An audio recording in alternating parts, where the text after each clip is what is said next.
Muhammad Fadli. Hai, nama saya Margaret. Aku Nafika Zuraida. Hai, aku Nafika Pak.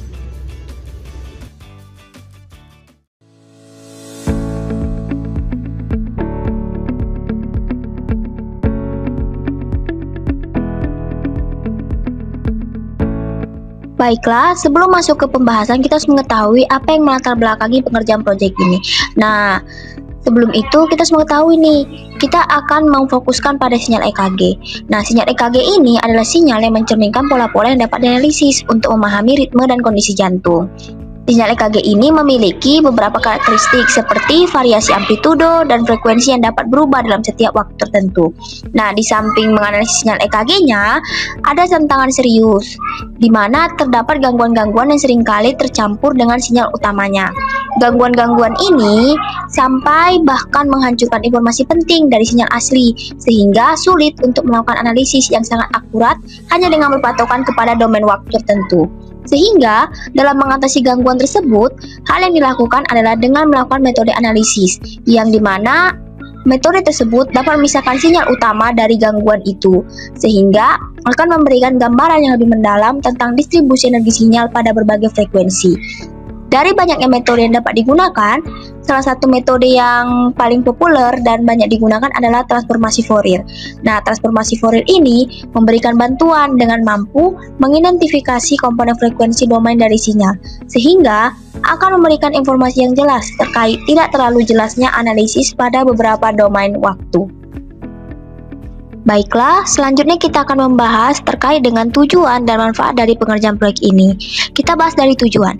Yang menjadi tujuan dalam pengerjaan proyek ini, yang pertama, mengetahui penggunaan aplikasi seperti Python, di mana Python digunakan untuk membantu dalam pengkodean grafik tersebut. Yang kedua, mengetahui cara pengoperasian algoritma Fast Fourier Transform. Yang ketiga, menganalisis spektrum frekuensi sinyal EKG menggunakan Fast Fourier Transform. Keempat, menganalisis karakteristik frekuensi-frekuensi yang menunjukkan pola rendah, tinggi, dan tidak terdeteksi pada sinyal EKG.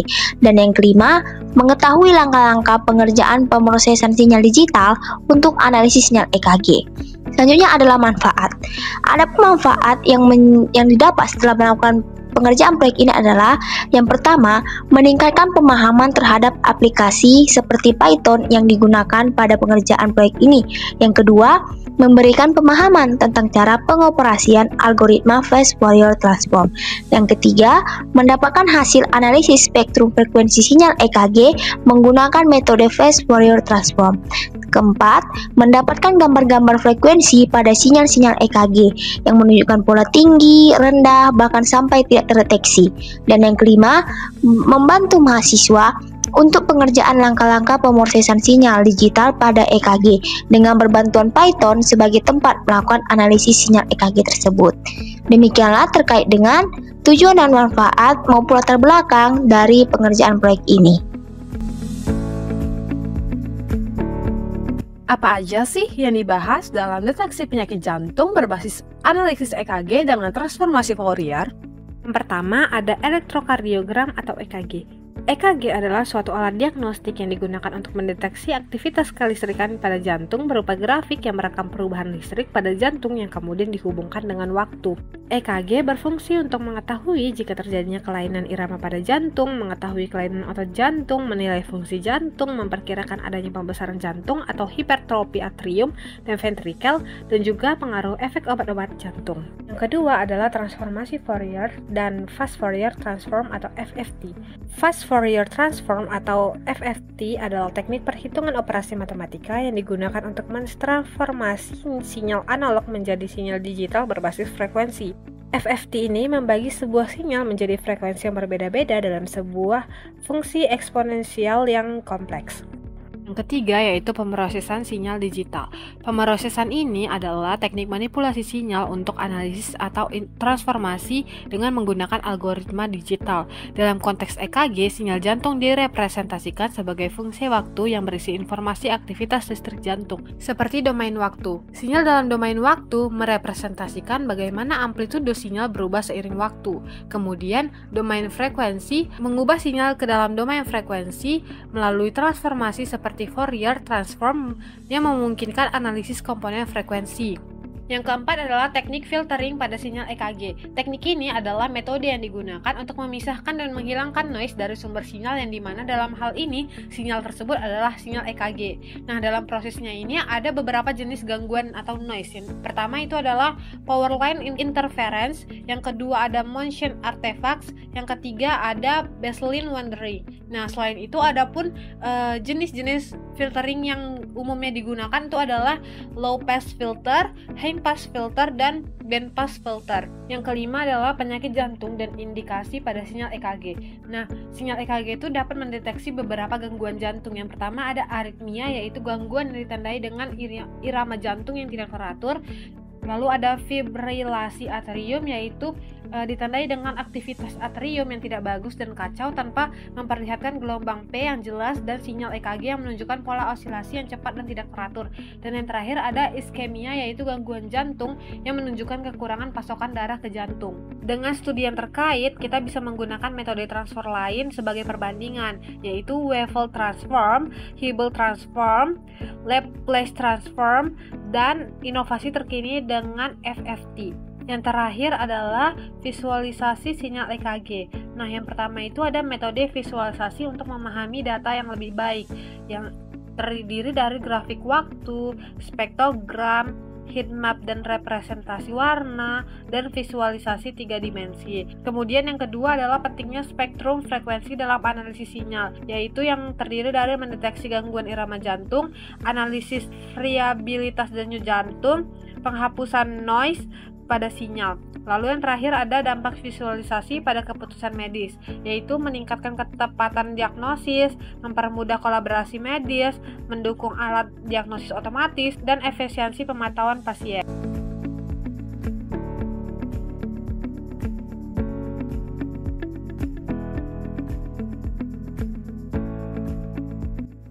Baiklah teman-teman, di sini kita akan memulai untuk melihat bagaimana pemrograman tersebut dilakukan.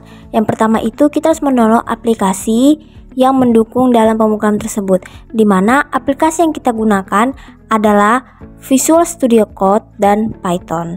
Yang pertama itu kita download terlebih dahulu Visual Studio Code. Setelah Visual Studio Code-nya terdownload, kita akan mengecek terlebih dahulu apakah aplikasi tersebut sudah benar-benar ada dalam PC kita masing-masing.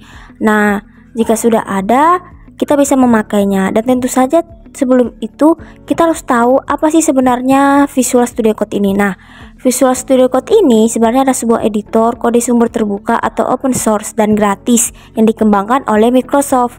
Nah, aplikasi ini adalah alat yang populer di kalangan programmer karena mendukung berbagai bahasa pemrograman, fitur canggih, serta fleksibilitasnya. Fitur utama yang terdapat dalam Visual Studio Code ini adalah adanya dukungan berbagai bahasa pemrograman, di mana Visual Studio Code ini akan mendukung berbagai bahasa pemrograman seperti Python, JavaScript, C++, Java, PHP, dan lainnya. Selanjutnya kita akan mendownload Python. Nah, ingat dalam mendownload Python itu sesuaikan dengan kondisi PC masing-masing, di mana pada PC saya menggunakan Python 3.13, di mana Python ini adalah bahasa pemrograman tingkat tinggi yang mudah dipelajari dan digunakan. Pada kejadian ini atau pada project ini, kita akan menggunakannya sebagai tempat untuk menaruh bahasa pemrograman kita untuk mengetahui grafik yang akan kita analisis. Nah, Python ini juga sering digunakan sebagai berbagai keperluan seperti pengembangan web, analisis data, pembelajaran mesin, kecerdasan buatan, maupun hal lainnya. Dan Python ini juga memiliki kelebihan dengan memiliki ribuan pustaka atau framework untuk mempermudah pengembangan aplikasi seperti NumPy dan Matplotlib. Setelah Visual Studio Code dan Python terdownload, langsung saja kita buka ya. Yang pertama itu Visual Studio Code. Kita mengcopy kode pengkodingan atau bahasa pemrograman yang sudah kita sediakan, di mana data ini diperoleh dari data EKG dari klinik kesehatan yang sudah kita ambil dari internet. Nah, kita lihat inilah bahasa pemrograman yang digunakan untuk mendapatkan grafik dari kondisi tinggi, rendah, dan tidak terdeteksi sama sekali.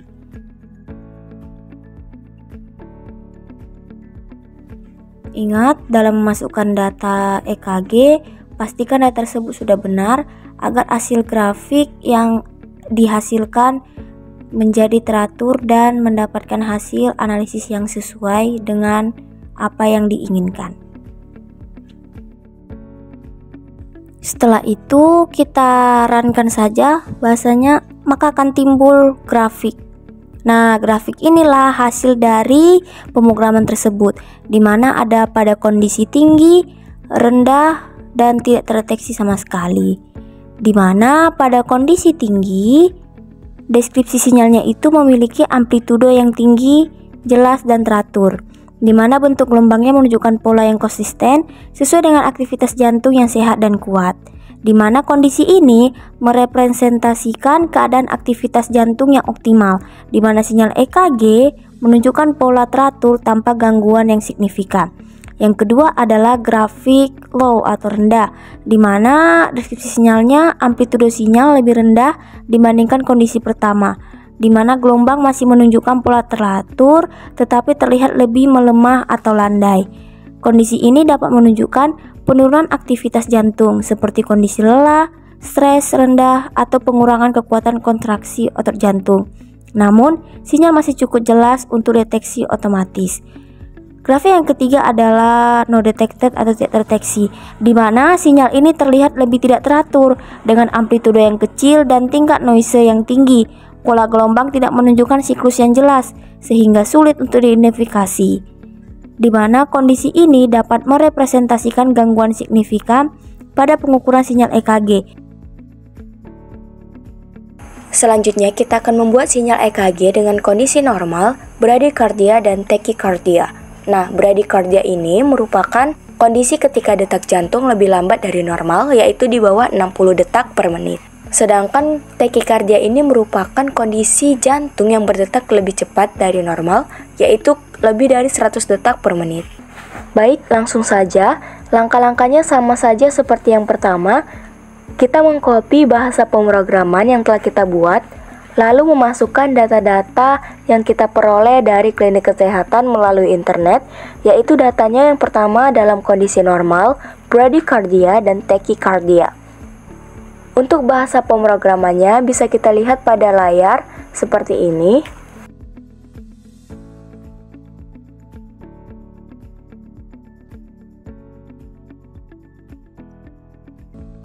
Nah, langsung saja kita run dan akan muncul sebuah grafik, di mana grafiknya itu yang pertama ada dalam kondisi normal, lalu yang kedua ada dalam kondisi bradykardia, dan yang ketiga ada kondisi tachycardia. Baik teman-teman, pada grafik yang pertama yaitu kondisi normal, sinyal menunjukkan pola detak jantung reguler dengan interval antar puncak yang konsisten. Hal ini ditandai dengan tanda silang merah pada puncak sinyal yang mempresentasikan detak jantung atau gelombang R pada siklus EKG. Nah, kondisi inilah yang menunjukkan ritme sinus yang normal, di mana frekuensi detak jantungnya berada pada rentang normal, yaitu pada 60-100 bpm. Pada grafik yang kedua, ini merupakan kondisi bradykardia, di mana sinyal menunjukkan interval antar puncak yang lebih panjang dibanding dengan kondisi normal. Hal ini menunjukkan ritme detak jantung yang lebih lambat. Tanda silang merah pada puncak sinyal muncul lebih jarang dibanding dengan kondisi normal. Hal ini menandakan detak jantung yang lebih sedikit per unit waktu. Nah, kondisi inilah yang mengindikasikan bradykardia, karena ritme jantung yang lebih lambat dari normal, atau biasanya itu sekitaran 60 bpm. Kondisi ini dapat terjadi akibat aktivitas yang meningkat, efek obat, ataupun penyakit tertentu. Selanjutnya, pada grafik yang ketiga, kita dapat lihat ini adalah kondisi tachycardia, di mana sinyal menunjukkan interval antar puncak yang lebih pendek. Nah, Ini mengidentifikasi ritme detak jantung yang cepat. Tanda silang merah muncul lebih sering dibanding dengan kondisi normal. Hal ini menunjukkan peningkatan jumlah detak jantung per unit waktu. Pada grafik ini mengidentifikasikan bahwasannya terjadi tachycardia, yaitu ritme jantung yang lebih cepat dari normal. Nah, penyebab dari tachycardia ini biasanya meliputi stres, aktivitas fisik, atau kondisi medis seperti aritmia. Selanjutnya, di sini kita akan membandingkan kedua grafik. Dapat dilihat bahwasannya terdapat perbedaan antara kedua grafik yang kita dapat. Nah, selanjutnya ada diskusi, yaitu analisis kode. Nah, pertama itu pastikan Python sudah diinstal. Lalu install Visual Studio Code dan tambahkan ekstensi Python. Lalu install pustakanya, yaitu pip install matplotlib numpy. Nah, lalu lanjutkan masukkan kode. Selanjutnya adalah penjelasan kode. Nah, contohnya adalah np.linspace, sinyal EKG, condition, EKG signal, plt.title, label, plt.legend, plt.show. Nah, kemudian adalah hasil. Nah, kode ini akan menampilkan grafik yang menyerupai sinyal EKG dengan latar belakang putih. Untuk file CSV-nya, setelah kode selesai dijalankan, buka tempat file Python yang sudah disimpan. Nah, kita akan menemukan file EKG signal CSV. Nah, kita dapat membukanya melalui aplikasi Excel atau Visual Studio Code. Nah, berikut adalah tampilan file CSV menggunakan Visual Studio Code. Berdasarkan hasil yang telah kami peroleh dari proyek ini, terdapat pendekatan fisis yang digunakan dalam menganalisis sinyal EKG, yaitu pendekatan yang melibatkan teori gelombang, pemrosesan sinyal, serta resistansi dan konduktivitas tubuh manusia. Yang pertama ada teori gelombang. Nah, gelombang listrik adalah dasar dari sinyal yang direkam dalam EKG. Gelombang ini dihasilkan oleh aktivitas listrik jantung yang melibatkan perubahan potensial listrik di sel-sel otot jantung selama proses depolarisasi dan repolarisasi. Yang kedua ada pemrosesan sinyal. Sinyal listrik jantung yang direkam dalam EKG memiliki intensitas yang sangat rendah sehingga mudah terpengaruh oleh gangguan atau noise dari berbagai sumber seperti aktivitas otot, gerakan tubuh, atau interferensi lingkungan yang mengakibatkan pemrosesan sinyal menjadi langkah krusial untuk meningkatkan kualitas data. Nah, yang terakhir ada resistansi dan konduktivitas. Tubuh manusia adalah media penghantar listrik yang kompleks dengan sifat resistif dan kapasitif yang mempengaruhi propagasi sinyal listrik dari jantung ke elektroda. Selanjutnya, kita akan membandingkan pengolahan sinyal EKG pada hasil penelitian yang telah kami buat dengan penelitian terdahulu. Yang pertama itu penelitian dari Risnari pada tahun 2014, di mana judul penelitiannya itu penekanan noise pada sinyal EKG menggunakan transformasi wavelet. Nah, ini terdapat pada jurnal ilmiah Edutik nomor 1 volume 1, di mana Risnari menggunakan wavelet transform untuk membersihkan noise seperti baseline wonder dan white noise. Nah, teknik ini memisahkan frekuensi tinggi dan rendah lalu noise-nya dibuang, di mana hasilnya sinyal lebih bersih dan fitur seperti kompleks QRS lebih mudah dianalisis. Nah, yang kedua itu menurut penelitian Irham Bani Alfafa pada tahun 2018, di mana judul penelitiannya analisis perbandingan performansi denoising sinyal EKG menggunakan metode empirical mode decomposition dan adaptive filter, yaitu merupakan jurnal dari Universitas Telkom, di mana Alfafa membandingkan dua metode. Yang pertama itu empirical mode decomposition, di mana hasilnya itu bagus untuk noise stabil seperti baseline wonder, tapi bisa menurun jika terlalu banyak iterasi. Lalu yang kedua itu dia membandingkan dengan metode adaptive filter, di mana fleksibel untuk noise dinamis. seperti gerakan elektroda dengan performa tinggi pada SNR. Sedangkan metode yang kami gunakan pada penelitian ini adalah Fast Fourier Transform ataupun FFT, yang memiliki kelebihan di mana Fast Fourier Transform lebih cepat mengidentifikasi noise berbasis frekuensi seperti gangguan listrik. Namun, Fast Fourier Transform kurang ideal untuk sinyal non-stasioner.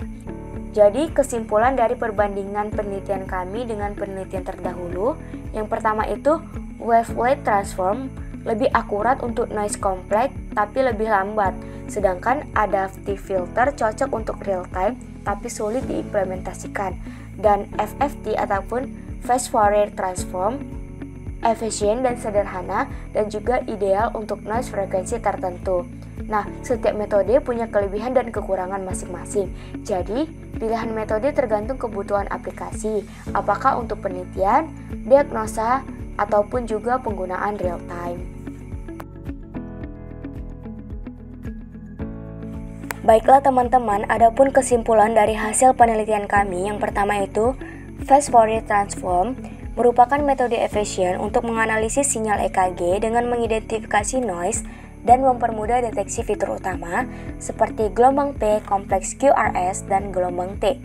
Lalu yang kedua, filtering berbasis Fast Fourier Transform meningkatkan kualitas sinyal dengan menghilangkan noise tanpa merusak informasi penting dan mendukung analisis diagnostik.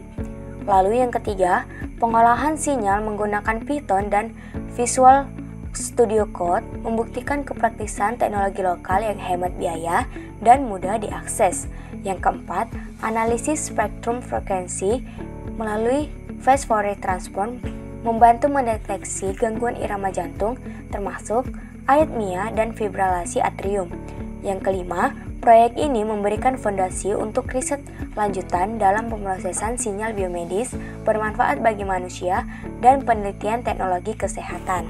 Adapun saran untuk penelitian lebih lanjut, yang pertama itu kombinasi Fast Fourier Transform dengan Wavelet Transform ataupun WT disarankan untuk meningkatkan deteksi sinyal non-stasioner seperti fibrilasi atrium.